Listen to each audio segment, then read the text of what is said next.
অমলকান্তি আমার বন্ধু। স্কুলে আমরা একসঙ্গে পড়তাম। রোজ দেরি করে ক্লাসে আসতো, পড়া পারত না। শব্দরূপ জিজ্ঞেস করলে এমন অবাক হয়ে জানলার দিকে তাকিয়ে থাকতো যে দেখে ভারী কষ্ট হতো আমাদের। আমরা কেউ মাস্টার হতে চেয়েছিলাম, কেউ ডাক্তার, কেউ উকিল। অমলকান্তি সেসব কিছু হতে চায়নি। সে রোদ্দুর হতে চেয়েছিল। ক্ষান্ত বর্ষণ, কাক ডাকা বিকেলের সেই লাজুক রোদ্দুর, জাম আর জামরুলের পাতায় যা নাকি অল্প একটু হাসির মতন লেগে থাকে।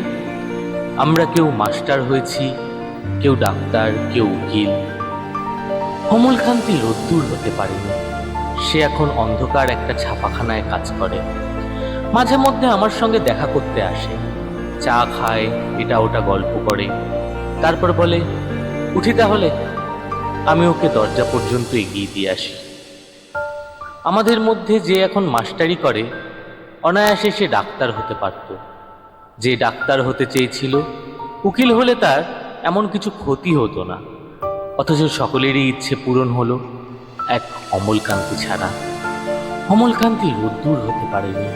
সেই অমলকান্তি রোদ্দুরের কথা ভাবতে ভাবতে ভাবতে ভাবতে যে একদিন রোদ্দুর হতে চেয়েছিল।